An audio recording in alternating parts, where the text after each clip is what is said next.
Doktor selesa tak dengan kerajaan PN yang baru ni?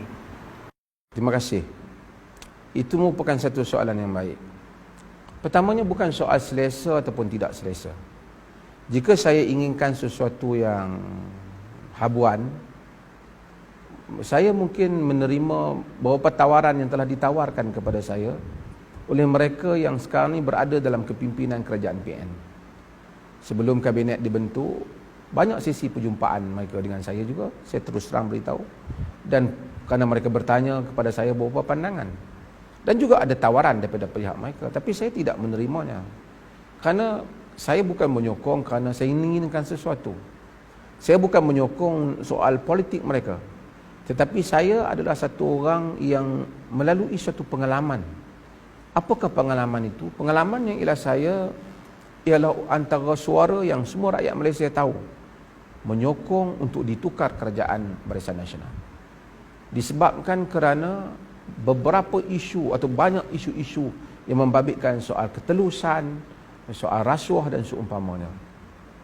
Dan saya lihat juga kerajaan itu terlalu lama dan perlu ditukar. Saya juga antara orang yang tidak percaya bahawasanya DAP jika sekiranya mendapat kedudukan, mereka mungkin akan menyebabkan keadaan umat Islam menjadi merasa tidak selesa dan umat Islam mungkin mengalami satu keadaan yang sukar.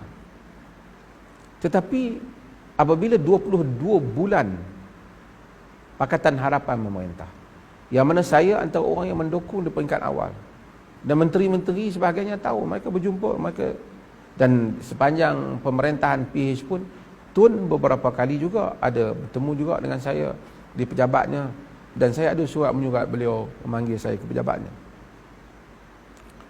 Tetapi saya lihat 22 bulan di dalam keresahan. Saban hari isu berhubung dengan orang Islam dan umat Islam. Walaupun tidak keluar daripada mulut DAP itu secara terus, tetapi kewujudan DAP, dan saya juga percaya peranan Parti Amanah yang berada dalam kerajaan dan sebahagian PKR ataupun menyebabkan keberanian banyak pihak untuk mengeluarkan kenyataan-kenyataan yang begitu mengguris perasaan orang Islam, yang menimbulkan ketegangan antara umat Islam dan selain mereka. Saya adalah orang-orang yang terbuka. Saya tidak menyangka hal itu. Boleh tanya ramai pada pemimpin DAP, mereka ada sesi perjumpaan dengan saya sebelum daripada mereka membentuk kerajaan bertahun-tahun sebelum itu. Saya pernah dijemput untuk berucap semasa mesyuarat agung mereka. Saya masih ingat pada tahun 2009. Kemudian masa itu saya berada di Wales, dihubungi. Dan saya juga pernah balik dan berjumpa dengan ahli-ahli parlimen muda DAP di Pulau Pinang. Saya juga pernah orang yang pernah membenarkan tokoh DAP untuk berucap di dalam masjid di Perlis ini dalam bulan Ramadan. Forum bersama dengan saya. Bertemu, mereka datang ke pejabat saya. Saya ada hubungan yang baik. Sebelum itu, ketika saya di IQ Mengkuang, pemimpin DAP buka puasa bulan-bulan Ramadan bersama dengan saya. Dan mereka ada sesi kadang-kadang makan pagi di rumah saya. Ada malam-malam Ramadan, pimpinan DAP datang ke rumah saya. Maka saya mempunyai sangkaan yang sangat positif pada DAP. Tetapi apabila 22 bulan, saya melihat kenyataan demi kenyataan, bermula daripada Ramasamy dan selainnya, sangat-sangat mengguris perasaan. Seolah-olah tidak ada dalam pemikiran mereka ini melainkan agenda untuk menimbulkan ketegangan dengan umat Islam, sama ada secara langsung ataupun tidak langsung daripada mulut pemimpin DAP dan rakyat yang mana menyokong hal itu. Golongan yang dikatakan dinamakan dengan liberal melampau itu menjadi-jadi. 22 bulan namanya kita mendengar hal ini, daripada isu-isu biasa hingga pada isu bahasa, sehingga isu tulisan Jawi yang tidaklah isu sebenarnya menjadi isu kepada rakyat negara ini.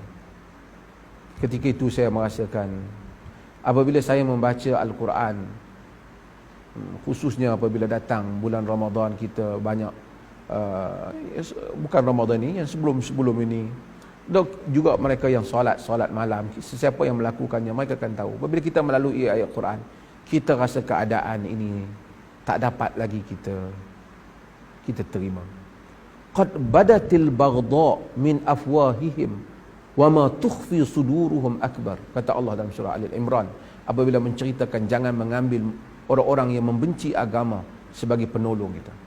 Qad badatil baghdha min afwahihim, telah zahir kebencian daripada mulut mereka. Wa ma tukhfi suduruhum akbar, apa yang mereka simpan dalam dada mereka lebih besar. Itu Quran ingatkan kepada kita. Saya apabila melalui ayat itu saya rasa sudah cukup. Kerana sedangkan saya peringkat awal memberi peringatan yang very soft reminder kepada mereka supaya jangan ditimbulkan ketegangan. Tapi keadaan tak berlain. Setiap hari isu-isu bukanlah besar, bukanlah Zakir Naik itu keseluruhan isu, itu salah satu isu saja. Tapi isu Zakir Naik pun tak dapat diselesaikan. Setiap hari mereka buat kenyataan. Semua mereka bergabung untuk bercakap tentang Zakir Naik. Apabila sampai LTTE, bergabung pula mereka membela LTTE. Tapi saya lihat, walaupun apa kelemahan yang ada pada hari ini, bukan saya menyokong semua hal, tetapi 2-3 bulan ini, saya tak tahu berapa lama dah PN ini, keadaan itu tidak ada. Kalau kita tengok di media sosial, penghinaan-penghinaan itu sudah, isu-isu penghina orang Islam, memperlekehkan agama, nampaknya reda.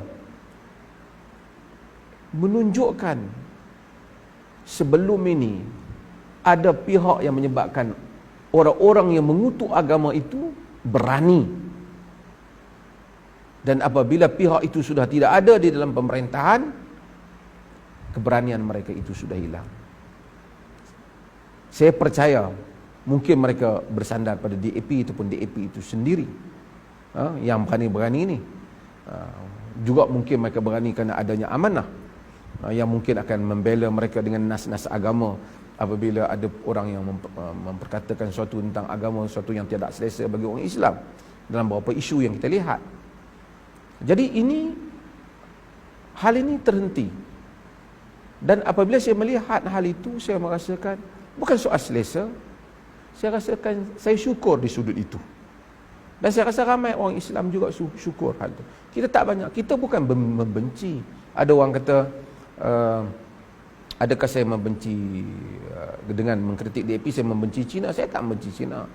Kenapa saya nak benci Cina? Saya baik dengan ramai kawan-kawan Cina. Nak benci Cina apa? Ibu saya sendiri darah Cina. Separuh dari saya Cina. Saya tak membenci Cina. Kalau takkan saya membenci separuh. Saya hanya memperkatakan golongan yang menentang ataupun golongan yang menimbulkan kegusaran kepada umat Islam.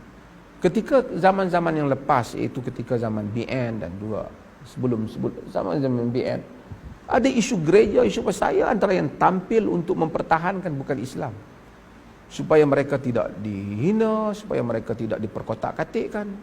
Dan mereka boleh membaca artikel-artikel saya menulisnya. Bukan ketika zaman yang mana ada risiko, saya tetap mempertahankan hak bukan Muslim. Tapi apabila saya mengkritik tindakan beberapa orang bukan Muslim, ini menunjukkan ekstremis agama. Ini double standard. Sebab itu saya rasa bukan soal selesa ataupun tidak selesa. Soalnya, pertama, kerajaan ini baru. Kita nak hantam dia pun, dia baru beberapa bulan. Dan kita telah melalui satu pengalaman, kita jatuhkan naik itu, yang naik kita harap dia janji, kan, kata orang harapkan pegar makan padi, kan, jadi bukan harapkan burung pegar tu dia yang makan padi. Harapkan orang yang kita nak harap, akhirnya mereka tak boleh diharapkan. Maka sebab itu inilah soal yang berlaku.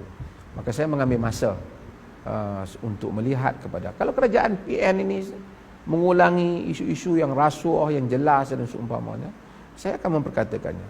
Ini ada beberapa isu masih lagi bersekitaran antara mereka itu. Jadi saya diamkan. Kerana orang politik ini, kata Sayyidina Ali pada Khawarij, kalimatul haq urida bihal batil.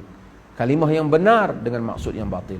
Mereka cakap, mana seorang mufti apabila ada pengkhianatan politik. Tapi masa zaman mereka merintah, saya cakap, kata Khalid Samad, kalau nak cakap politik, sila masuk politik. Itu kerajaan. Begitulah orang politik. Sebab itu maka kita mesti konsisten. Fastaqim kama umirt. Berdiri tetap seperti mana kamu diperintahkan. Apabila sampai masanya, kita akan bercakap dengan perkara yang perlu untuk kita bercakap, insya-Allah.